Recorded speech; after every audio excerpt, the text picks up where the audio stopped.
afternoon. Please welcome Mr. Alvin Paslon Balgomera.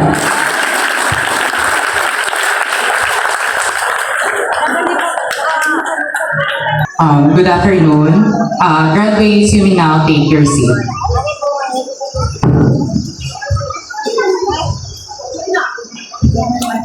Good afternoon to our respected school administrators, delegated teachers, proud parents, and most especially to our dear graduates. Maayong hapon sa inyong mga tanan. Maayong hapon! Wala ka makapanyaga? Manyaga, takaran eh. Mayang hapon, gain ko energy. Mayang hapon. Very good. So, I would like also to recognize our honored guests who are here with us today. Mr. Edmond Kumla, the Principal 1 of Pipocolo Cabandunga Elementary School, Mr. Jesse W. Estrella, the head teacher of Nato Suligan Elementary School, the barangay officials of Barangay Kamandag and Barangay Sagam, and to all the teachers and staff of my dear alma mater, Pipocolo Cabandunga Elementary School. So, my dear graduates, ano man ka mo, pamati man ka mo story. So, I would like to tell you a story. So, you want to hear my story? Wala, kung may mapatian yan. Wala, hindi ko ma-feel yung energy. Gusto nyo? Very good. So, sukutan ta na ang akon nga story. Una sa tanan, nagdako ako sa isa ka pamilya nga pigado, and I am proud nga halin ko sa laylayan, and wala akong ginakakuya nga pigado ko. 8 kami kamagutod, then ako ang ikalima. Ang akon amay isa ka driver sa traktura, then ang akon nga Iloy, isa ka sugarcane farmer sa amon nga hacienda. And I'm so very proud of them because they raised us 8. Sang bata pa ko, like you, sang kinder, na who would imagine nga alin man dayaw, pakato tipulo, ginalakat lang namon, ay hindi pa nasuuso sa muna ang sugat dulong. So, who would imagine nga ang dalan sa muna hindi pa naamugi ka concrete. Damo, gadya bato-bato. So, who would have thought nga nakaya namon na galakat lang pakato sa eskwelahan, aga pa, then mapuli hapon na. Who would imagine nga kapoy gini pila ka kilometro halin sa Mandayaw going sa Tipulo. So, for almost 6 years, ginalakat na ginanamon dahil ang amon yung kinder sa muna dito pa sa Tipulo daycare center sa Tipulo. Then, na grade 1, dirigid as at grade 6. So, sa kinder pa lang ko, natunan kung gilmangin isa ka independent, ay wala per niya ako nga Iloy. Siyempre, gaobra ako ni Iloy, ako na may gaobra man. Dahil ang ako mga utod, sige man, eskwela diri sa elementary, kag at the same time, mga munsubang high school na. So, sa una, ako mga nagyan is, gabi, kabudlay. May ara times nga, gakadto ko sa eskwelahan, kita ka mo sang plastic, sang abono. Amo na siya akong ginagamit nga takdong, at kung magkadto ko sa eskwelahan, ay wala kami raincoat. So, ginasuli na siya namon, then ginalaban sang labada, kay para hindi balabaho sang abono, then amo na siyang ginatakdong, and ang amon nga mga gamit, ginabili na namon sa eskwelahan, kay para hindi mabasa amon nga mga gamit. Ang amon mga libro, amon mga notebook, ginabili na namon sa may eskwelahan. So, then, may ara na times nga utod kami sang sanga sang saging na bala araw kita na ang iyadahon na useful na siya sa amon kay amo na siyang ginatakdong namon kung mag-ulan hindi pa uso sa unang payong ang raincoat or any ano kung ano makita namon sa palibot namon na ginagamit namon. Tapos damo ginunagyan kay Mera times nga wala amo ko ni Picado ko Mera times nga ginalukdang ko sang tao but it will not hinder me to reach my goal. So sa una Mera times nga kakaibig ko kay ma-field trip ang iban ko nga classmate. I remember ginibian ko gid ako nanay kay wala ko kaupod sa science nga field trip in which nang mahal ang balayran. So kakaisa ito na sa una ya kay syempre iban ang ako mga classmate ga upod ga join sa amo lang mga extra ko bata ko hindi ko papasugtan kay amo na wala kami kwarta. May ara sa una ga-review sila kada Sabado sa math. Sino sa una? Sino sinyo ga-review kada Sabado sa math? Sa MTAP, wala ko try to review sa kada Sabado. Kaya mo na, wala kami sang ikaya. But, biska na mo na, naninguwa, ginangakon nga parents, kag as well as ang akon nga mga utod, in which may ara ko duwa ka utod nga nag-giveaway sa amon, nga kami na nga preskwila sila mauntad.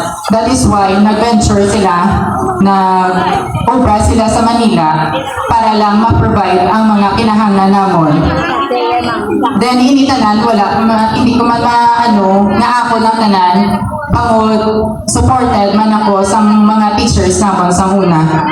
Kay Ma'am Veloso, kay Ma'am Sase, kay Ma'am Lamadre, kay Ma'am Samson, kay Sir Gabita, kay Ma'am Piham, kay Ma'am Gretchen. So, sa una, they are the pillars of Tipolo sa amon nga time in which grabe ginang support nila ang believe nila sa akon. That is why ari ko subong konsiderin nga nalambot ko na magiging makatapos. So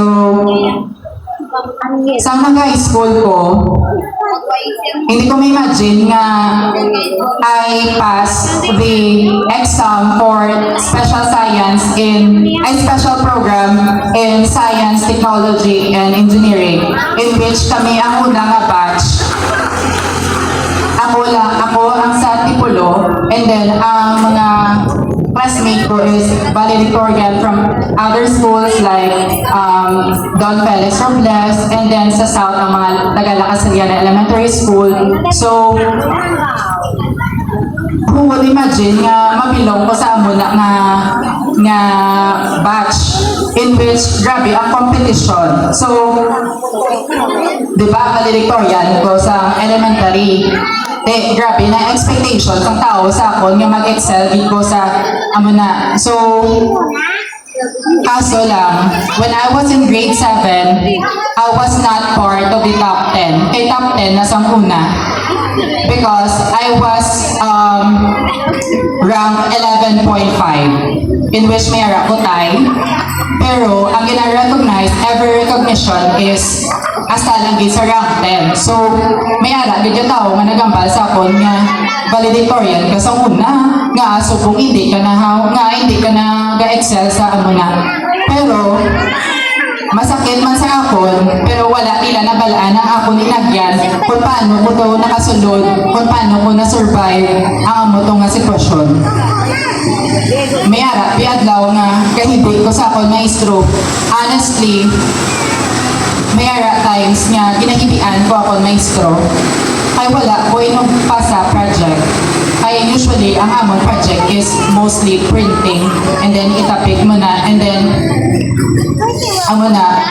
hindi pa ko mayo kabalo mag-computer, hindi pa ko kabalo mag-print, hindi pa ko mayo makipag sa bayan. May times nga gahibig ko sa akong mga maestro and one time, ang akong advisor, amo to, nagibig ko sa iya. Nga nag-ayo, iko, sir, kung pwede lang, ma-extend or pwede ko kapasa biskan late lang kay hindi kaya sa akon parents nga ma-provide kay since ang akon magulang is ga-school na siya sa Capiz in which ginpauna ko siya danay before sa akon. Sa grade 8 ko, nag-star ako sa akon pakaisa in which kinahanglan kong magupra kapaylo sina dito ko may star sila mapabalot sa akon. Ginkaya ko. Sa grade 9, kagi ko baligya pastillas. Kilala ko mo pastillas? Banana chips ya. Kagi man ko pamanit saging, so naging working student ako. May mga adlaw na wala ko balon, pero hindi kami pwede ka-absent. So, nasulod ako sa eskwelahan nga wala balon. May lang kay may mga classmate ko, may mga barkada ko nga to the rescue always. May ara ganit times nga nagsulod ko sa amon sa eskwelahan nga wala ko balon panyaga. Wala ko balon panyaga, so who would have thought nga may ara gidya angel of God naging padala si Lord in which that time ginhatag igid nga siya ang naging way in which nang ginatagan niya ko panyaga, gipapanyaga ako sila balay. So, sa grade 10 ako, dito na medyo naginawa amon nga kaboy. Hindi medyo ginawa. Ito ka nakalumpuwas na manggid. Kaya nga ako nga magulang, nag-abroad. And I am so very proud of her kay nag-venture sa Saya Life sa abroad nang wala. Siya ang nag-sacrifice sa amon. So, amon to, nag-okay. And then, until I reach nga sa grade 10, kami ang pioneering batch sa special program in science, technology, engineering. And I completed my grade 10 as with high honors. So here comes the time nga nag-enter na ang pandemic. So, ano pala ka mo grades ang pandemic? Grade 1? Hindi hindi ta ka-enjoy sa aton life. Hindi ta ka-eskwela sa eskwelahan. Ginapanswer lang ta diba module? Ga-answer lang ta module. Pero ako, hindi lang pag-answer module lang akong ginahimo. I was also working as proud ko nga nagalin ko sa nagugas ko pinggan sa isa ka kalanaan dito sa Panorama. Ginasabay ko siya kay that time I was graduating sa grade 12. Nagatinlo ko CR, nagakiskis ko kaldero, kag proud ko sina. Kay ina nga obra is tinlo and wala man kung may natapakan nga tao. So dira ko na disiplina ang akong kaugalingon nga kinahanglan ko gid maning kamot. Nag-front desk man ko, luckily, nga gin-accept ko, biskan working student ko, nag-obra ko sa Mandaya Falls. Ka-familiar ka mo sa Mandaya Falls? Kakad ko na kamo dira. Ako na sa muna ang gabantay. Tapos may times nga hindi na ko cancer sa akong module kay gaubra ko. At the same time, pagkagabi, manser ko na sa module. Kapoy git siya. Kaya ang ako is sa aga maubra ko up until gabi. Then, mga 12 or around 1, cancer pa ko na sa module naman kay since graduating na ako sa grade 12. Sa college ko, daw makunagyan in which nagwa ko entrance exam sa SEPSU Kabangkalan. Nakapasar ko, pero wala nakapasok akong standard sa score sa gusto ko nga kurso, which is agriculture and biosystems engineering. Then, one opportunity nga nag-open is amo na siya ang sa University of Negros Occidental Recoletos, Bacolod City, in which na-accept kami. Pero hindi, wala ko na hindi ko man na siya na siya, ginatag lang sa akong dayon, ginpangabutayan ko ina.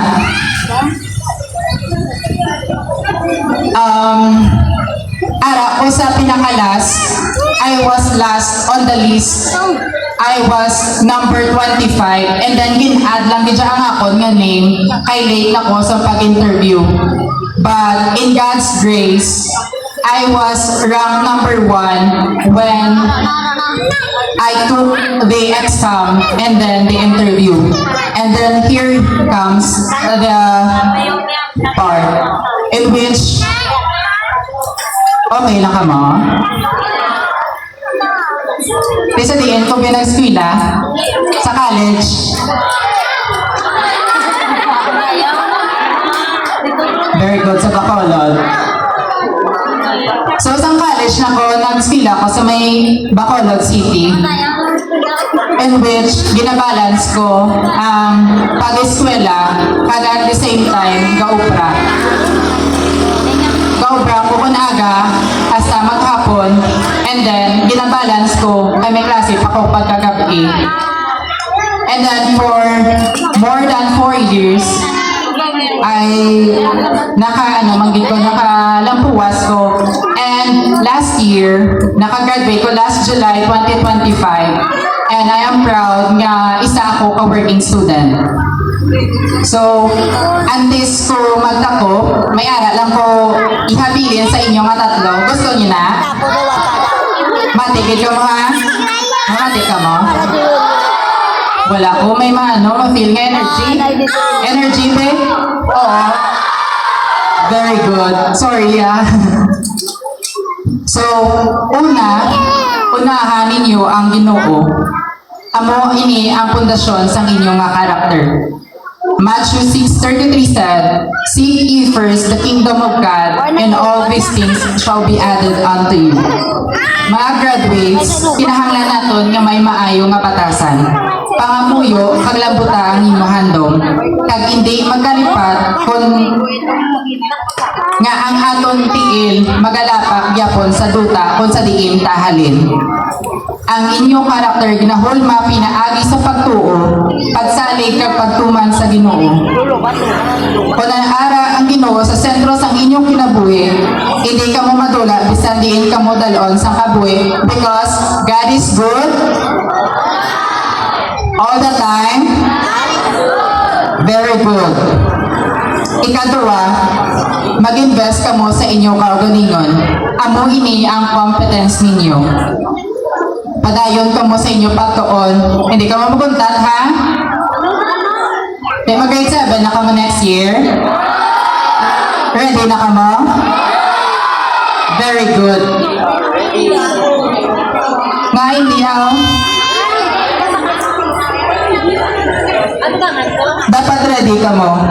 Padayon lang kamugyapon sa inyong pagtuon. I-develop inyong skills, inyong knowledge, kag confidence. Kilalahon ninyo kung diin ka mo sagad, kung diin ka mo mas makusog. Pero hindi ninyo ini mahimo nga kamo lang isa. Kinahanglan nyo sang suporta halin sa inyong ginikanan, sa inyong mga maestro kag mga abyan. Ikatatlo, kung may oportunidad, face this with courage and purpose. Pero sa akon, nagpensuran ko, kaya ba ko, hindi sa tanan nga oras, diri lang ko. Dapat, kung ara ko sa dalom, dapat in the next few years, aran ako sa taas. Pero, hindi man nga taas ka lang dapat. Dapat, kabalo ka man, magdumdum sa imo, mga ginikanan, sa mga tao nga nagbulig sa imo, sa mga tao nga ara permi sa imo atubangan, kung ka face ka struggle and hardship. So, before I want to leave the stage, I am requesting all graduates to please stand.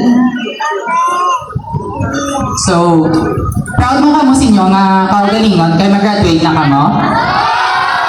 Very good. So, palakpakin nyo ba inyo kaugalingon? Palakpakan ta ang aton ng mga ginikanan, mga parents and relatives nga rin subong. Siyempre, tagit pagkalipatan ang aton ng mga school administrators kagang aton mga teachers. So, pwede nakamuha po. Salamat. So, before I wanna leave the stage, I wanna give my thanks to everyone. Salamat dito sa inyo pagpamati. May natulaan ka mo? Very good. Kaya mga good listeners ang ako, mga graduates. So, naipadulong mo na ang akong istorya nga ugat sa kapigadron, padulong sa buwas nga may paglaong. Madamogin nga salamat and may God bless us all.